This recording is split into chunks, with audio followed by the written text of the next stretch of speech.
morning to all. I am very grateful to be part of Santa Ana Hospital.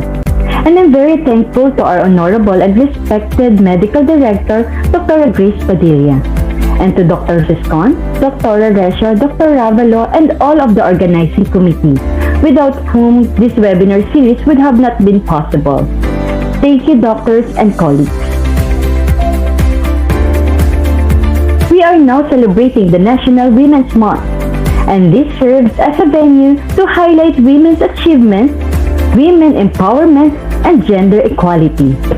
And today, we will be discussing about family planning that helps protect women from any health risks brought about pregnancy and delivery. To promote quality reproductive health, continuous provision of family planning is one of the vital and essential health services needed, especially during the health crisis brought about by the COVID-19 pandemic. Family planning amidst pandemic. I am Dr. Jovelyn Catherine Ardenalina, and I will be discussing about family planning. It is still alarming to know that the world's population is steadily increasing, based on the Worldometer this March 2022, to more than 7 billion. And as of 2020, the Philippine population is at 109 million, according to the Philippine Statistics Authority. Out of 18 regions of the Philippines, NCR, or the National Capital Region, is at the top 2 of the most populated region in the country, based on PSA.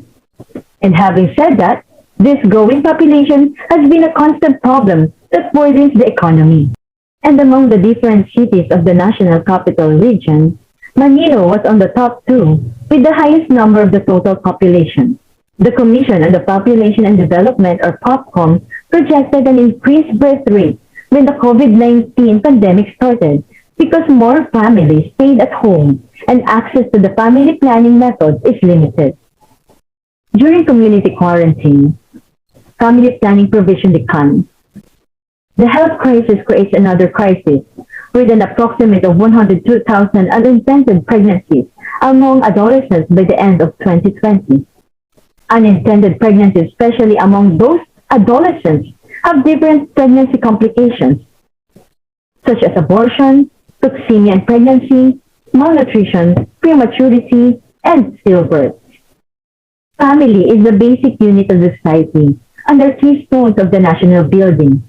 Therefore, as a healthcare provider, we should encourage people to see the importance of family planning.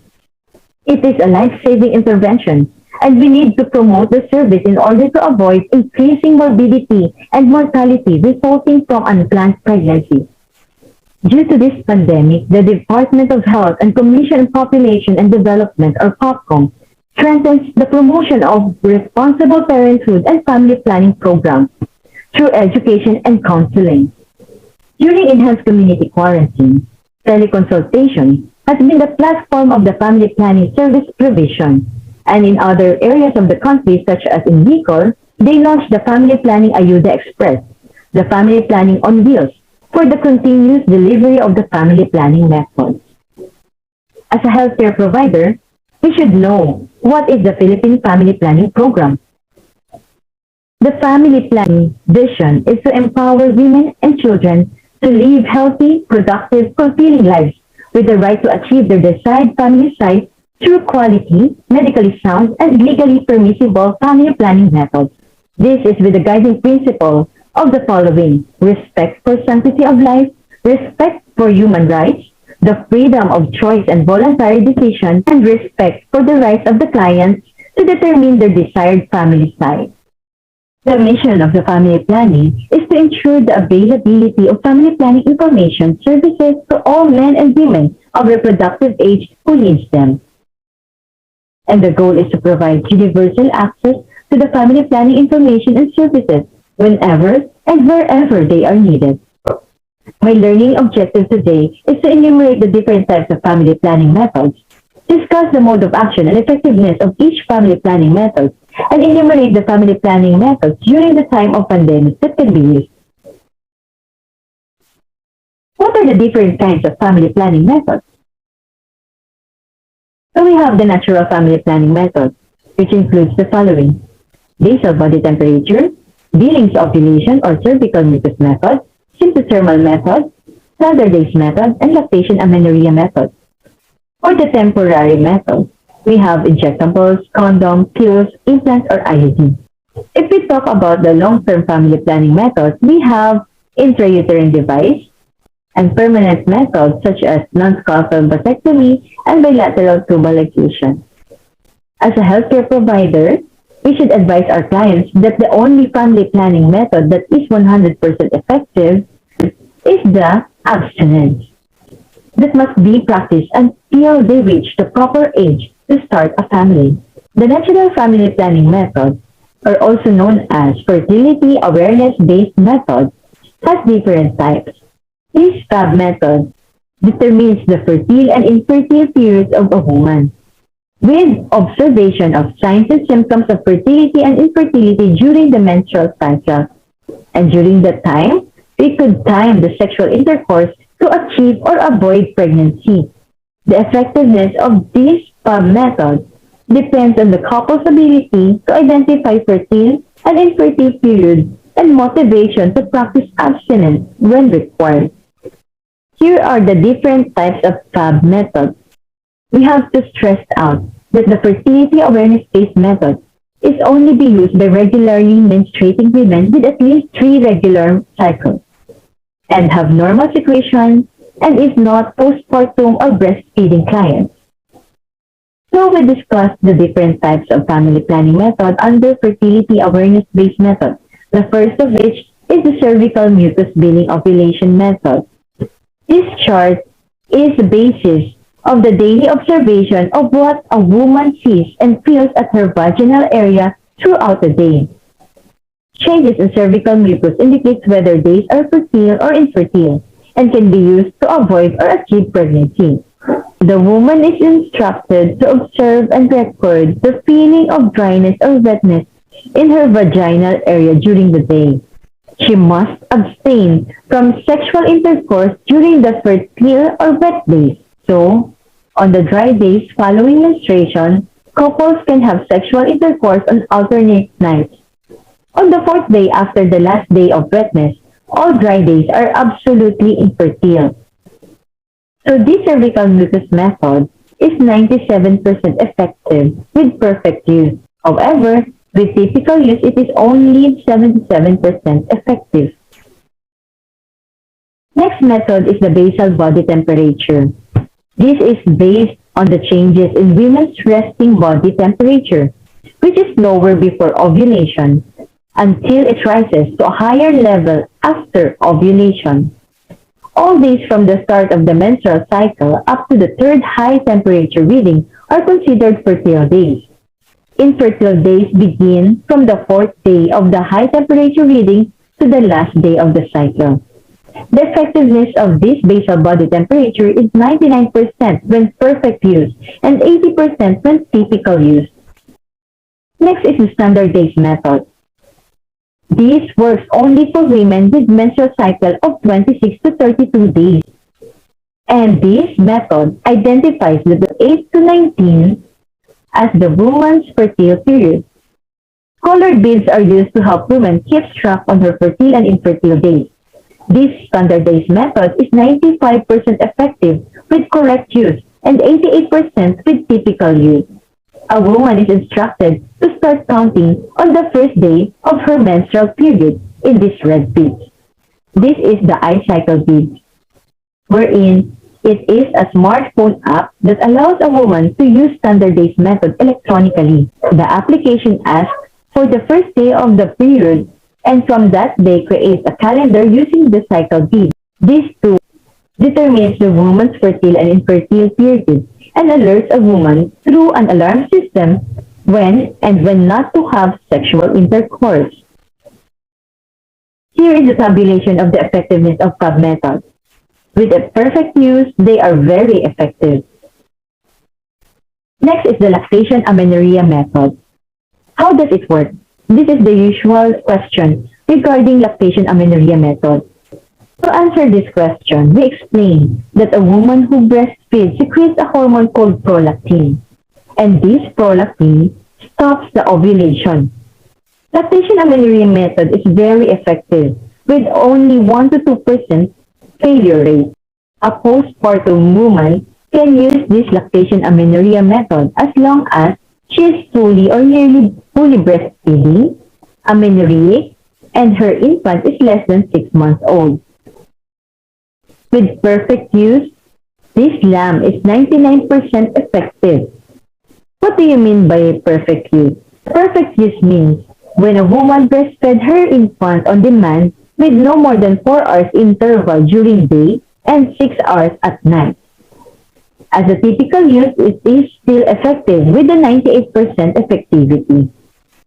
Fully breastfeeding means that the infant receives no other liquid or food, not even water, in addition to breast milk. However, the nearly fully breastfeeding means that the infant receives some liquid or food in addition to breast milk, but majority of the feeding, or 3/4 of all feeds, are the breast milk.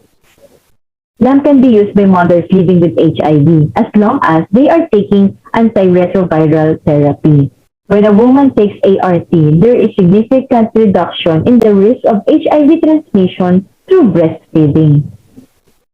There are conditions that affecting newborn that may make breastfeeding difficult, such as with congenital deformities of the mouth, jaw, or palate, newborns who are small for days or premature, and needing intensive care units, and certain metabolic disorders. There are also medications that are not recommended for breastfeeding women, such as antimetabolites, bromocriptine, anticoagulants, corticosteroids in high doses, cyclosporine, ergotamine, lithium, mood-altering drugs, radioactive drugs, and reserpine. Next, we talk about condoms. This male condom acts as a barrier that prevents sperm from getting into vagina, that helps prevent both pregnancy and sexually transmitted infections. Condoms, in order to be effective, it must be used correctly and consistently every time one is engaging sex.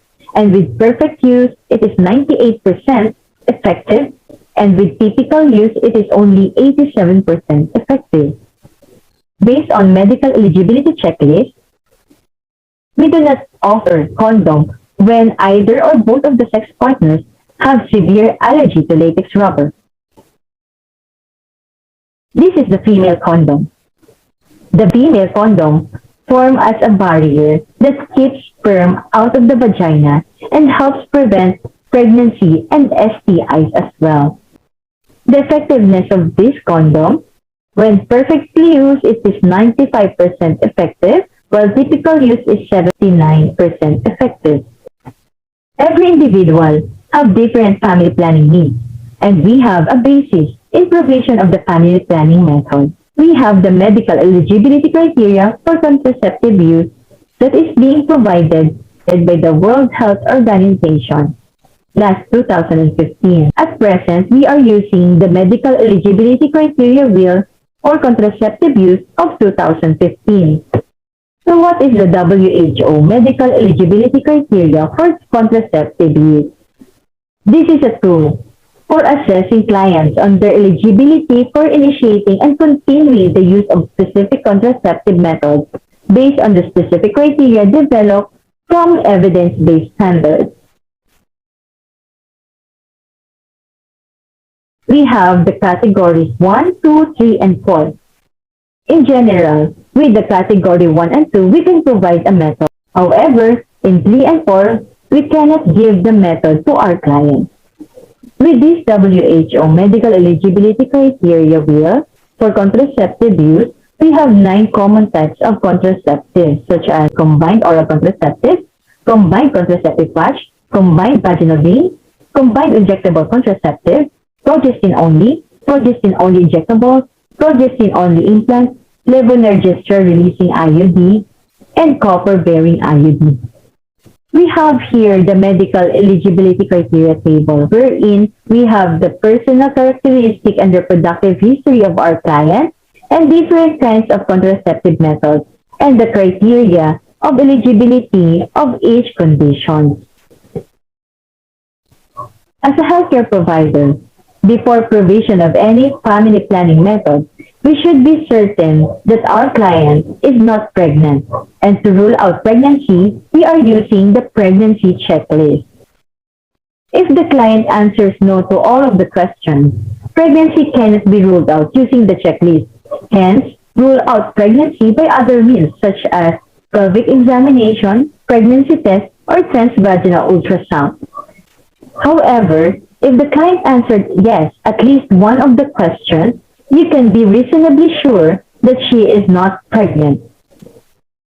Hence, we can provide a family planning method for this client. After client assessment, we could now provide temporary methods. First, we have here progestin-only contraceptive methods. This hormonal contraceptive method contains progestin, which inhibits ovulation and thickened cervical mucus. It is safe for breastfeeding mothers with no decrease in milk production. However, the most common side effect of this method is irregular bleeding. Pills of the POP are all active hormones, and they should be taken regularly at the same time because late intake make it less effective. It has no steroid-free interval, and the return of fertility is immediate.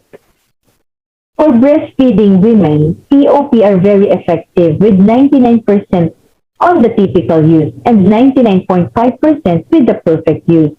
However, it is only 93% effective for women who are not breastfeeding.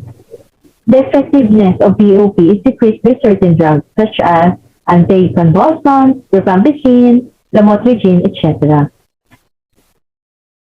Being a family planning provider, we should be meticulous with the history of our client because there are certain drugs that decreases the effectiveness of POP, such as anticonvulsants, rifampicin, lamotrigine, and other drugs listed in the slide.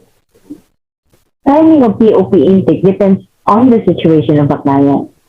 For example, a first-time user with no previous family planning method can start taking POP in her first 5 days of menstrual cycle.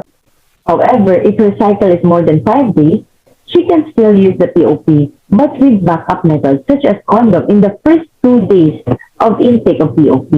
For the previous COC users, she can take the POP immediately as long as she takes her previous method correctly and consistently. For the previous DMPA users, she can start taking POP the same time when the next injection of DMPA is due. For a previous intrauterine device or IUS users, she can start taking POP the same day of the removal of IUD or the IUS.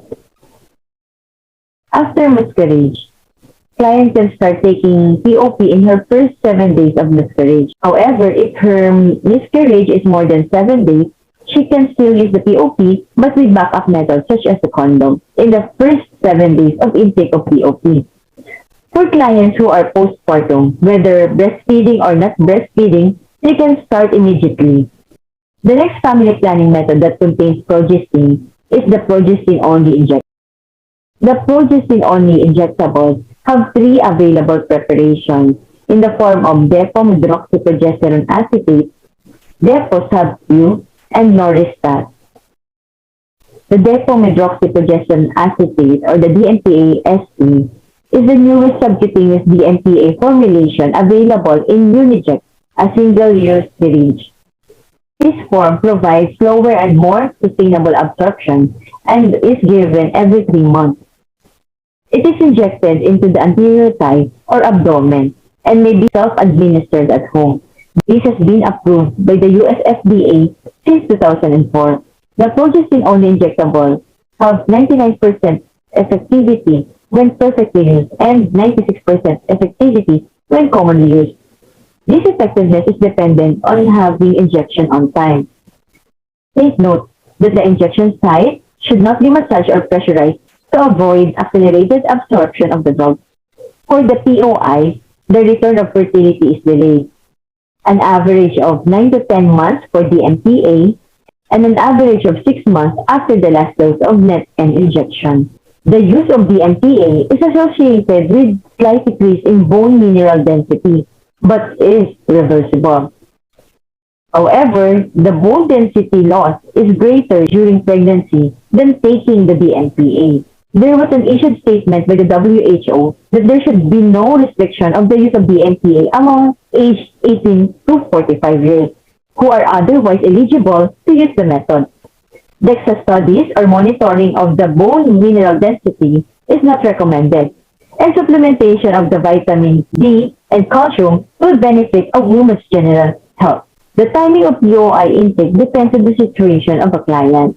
For the first-time users, with no previous family planning method, she can start taking POP in her first 5 days of menstrual cycle.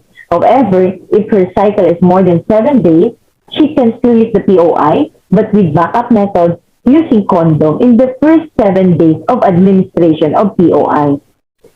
For the previous COC users, she can take the POI immediately as long as she takes her previous method correctly and consistently. For previous IUD users, she can start taking POI the same day of the removal of the IUD. And after miscarriage, a client can start taking POI in her first 7 days of miscarriage. However, if more than 7 days, she can still use the method but with backup methods such as condom in the first 7 days of intake of POI. In cases of clients who are postpartum breastfeeding, she can have POI 6 weeks postpartum, and when not breastfeeding, they can start immediately.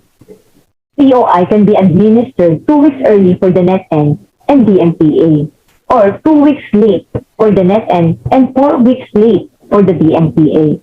If the client has a BP of more than or equal to 160/100, we should not give this method. Next type of family planning method is the progestin subdermal implant or PSI. Progestin subdermal implant has a single rod implant containing 68 milligrams of etonorgestrel, and this is the only implant that is FDA approved that is effective for 3 years. Only trained individuals can provide this method. This table shows different types of progestin subdermal implants, and the implant on NXT is the one being provided by the DOH. The effectiveness of PSI depends on having the implant inserted and replaced on time. It is very effective to 99.95%. Studies have shown that the implanon have not found that the effectiveness decreases for heavier women. For the PSI insertion, ideal timing depends on the client's situation. For new acceptors, the timing of insertion is during the day 1 to 7 of her cycle. The client can use backup method for the first 7 days after the insertion.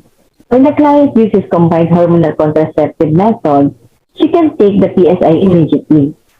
For the POP user, she can have PSI inserted any day during the treatment and just stop the pill. For the DMPA user, the PSI insertion should be scheduled when the next injection is due. When IUD users, she can have PSI inserted the same day as the removal of IUD. And in cases with miscarriage, we can provide the method any day.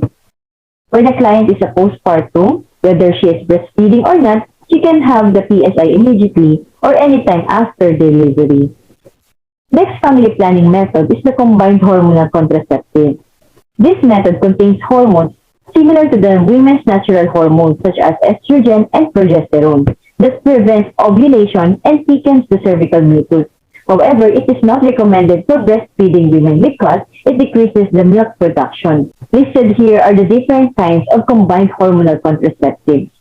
First type is the combined oral contraceptive, or known as pill or oral contraceptive. We have 2 types of formulation of COC. First is the monophasic or the fixed dose combination, which contains 21 active pills and 7 inert or pill-free days, in which withdrawal bleeding occurs. And the second one is the combination of phasic, the multiphasic, biphasic, and triphasic. It has 2 to 3 different doses of estrogen and progestin. Tablets of the same dose given for 5 to 11 days in the 21 medication period.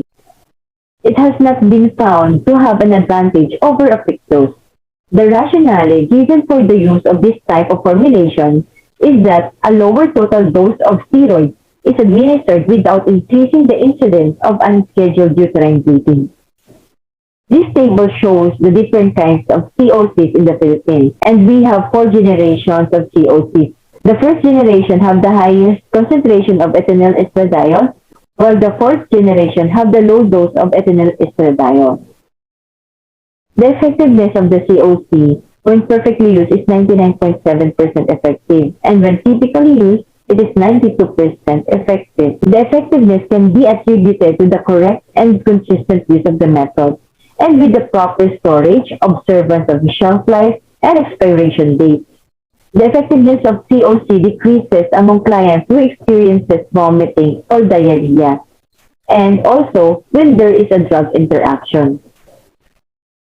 Here are the different kinds of drugs that decreases the effectiveness of the COC. So the timing of provision of COC, for the new acceptor, we can provide COC in her days 1 to 5 of cycle. However, if more than 5 days later, she can use backup method for the first 7 days of intake. For the POP users, she can shift to COC any day during treatment. And for the DMPA users, she can start the COC when the next injection is due.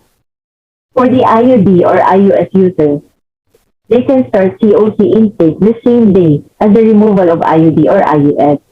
And in cases of miscarriage, we can provide COC on the first 7 days after miscarriage. However, if more than 7 days later, the client must use backup method for the first 7 days of intake. For the postpartum breastfeeding women, we should advise that COC should be started at 6 months postpartum. However, if the client is not breastfeeding, we can start giving COC 3 weeks postpartum. In cases that the client needs to intake her pill, we should remind them to always take a pill as soon as they remember and continue taking pills one each day. Also, if they miss pills 3 days or more in a row, or if they start the pack 3 days later, we should advise our clients to use condom or avoid sex for the next 7 days. If the client misses 3 or more pills in a row in week 3, we advise them to use condom or avoid sex for the next 7 days. Also, we advise them to skip the non-hormonal pills and start taking pills at once from the next pack. If a client misses any non-hormonal pills, so this is the non-hormonal pills, in a 28 packs only, we should discard the missed pills and continue taking one each day. Next, we have here the combined injectable contraceptive or CIC. The only CIC currently available in the country is the Norepam, which contains noritesterone 50 mg and estradiol valerate 5 mg. This method is being injected every 30 days, with 7 days late or advance of administration. There is 1 month longer delay in return of fertility after the woman takes this kind of method. The effectiveness of CIC in preventing pregnancy in the first year of use, when correctly used, it is 99% effective, and typical use, it is 97% effective. The timing of administration of CIC is same as with the COC. Although not available in the Philippines, it is also nice to know that we have contraceptive patch and contraceptive ring. The contraceptive patch, also called Ortho Evra and Evra, is a thin square of flexible plastic worn on the body. These hormones slowly absorb through the skin into the bloodstream.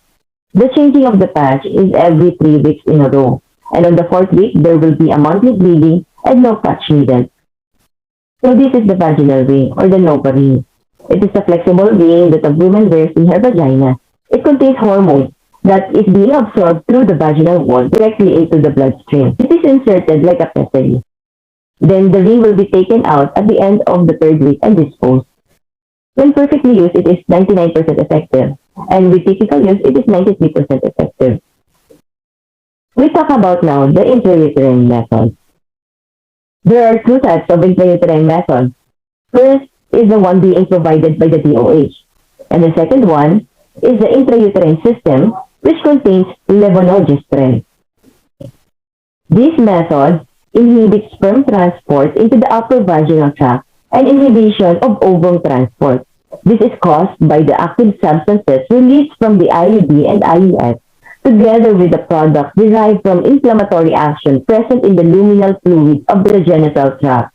These substances and fluids are toxic to the spermatozoa and oocytes, thus preventing encounter of healthy gametes and formation of viable embryos. So this table shows the comparison of the levonorgestrel intrauterine system and the copper IUD. For the effectivity, the levonorgestrel is 3 to 5 years and the copper IUD is 12 years. The LNG-IUS contains levonorgestrel, while the copper IUD contains 68.7 milligrams of copper and 176 milligrams of barium. Since the levonorgestrel IUS is a hormonal method, the client experiences a lighter bleeding or no bleeding at all. There is a reduction in menstrual cramps and experiences other hormonal side effects. While in the copper IUD, there is a regular or heavier or longer bleeding, and there is also increased menstrual cramps. For the non-contraceptive benefit, since the LNG IUS is hormonal, it is superior to the copper IUD. With the levonorgestrel IUS, there is a protection against iron deficiency anemia, treats heavy women blood loss. This is also used to treat painful monthly bleeding and provide progestin in the HRT. The cost of the levonorgestrel is expensive, while the copper IUD is readily available and free in all government hospitals.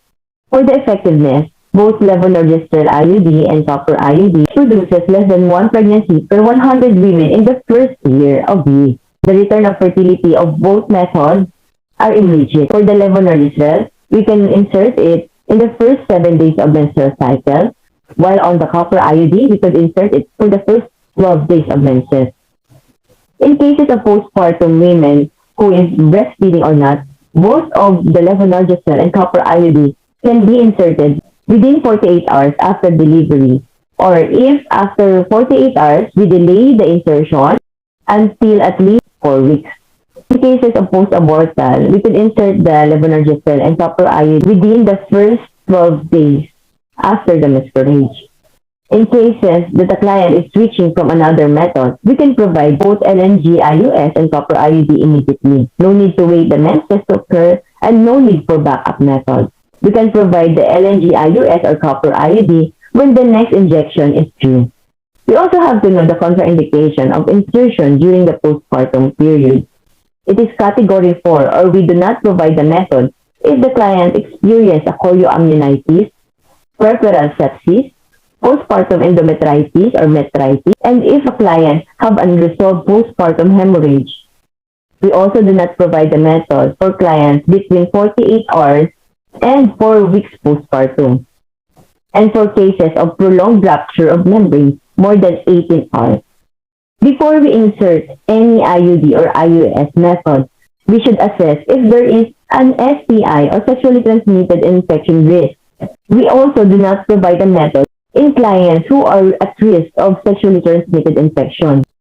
So we have to evaluate if a client has more than one sexual partner, if she has sexual partner who has had other partners recently, or when a client have a sexual partner who experiences STI symptoms such as pus coming from the penis, experiences pain or burning sensation during urination, or an open sore in the genital area. The permanent method for the female client is the bilateral tubal ligation. It is a mini laparotomy procedure wherein we tie and cut the fallopian tube. For the male clients, we are doing the non-subcalcal vasectomy, wherein it is a minor surgery that the piece of the vas deferens pulled through the opening of the scrotal skin and being tied and cut. The vas deferens are the tube where the sperm passes through. We have considerations of family planning provisions in time of pandemic. So during pandemic, the family planning methods that can be provided immediately before they leave the facility or after giving birth are as follows. The lactation amenorrhea method, the condom, progestin-only pill, progestin subdermal implants, and the IUD. We have to consider that there is a limitation of movement of people during pandemic. Hence, we lessen the frequency of follow-up visits. We have to provide a 1-year supply of pills or condom for our clients. or provides a long-acting method such as the progestin-only injectable that is being administered every 3 months or every 2 months, or the progestin subdermal implant, which is effective for 3 years, or an IUD method, which is effective for 12 years. The teleconsult or telemedicine must be available in our setup. The key messages for today's lecture is that family planning methods are very safe and effective in population reduction, maternal child mortality, and morbidity reduction as well. There are different kinds of modern family planning methods that are available in our country. My references for the lecture today are the following: a global handbook for providers of the family planning 2018 edition, the clinical practice guideline on family planning, and the medical eligibility criteria for contraceptive methods. And with that, thank you for your kind attention. Have a great day.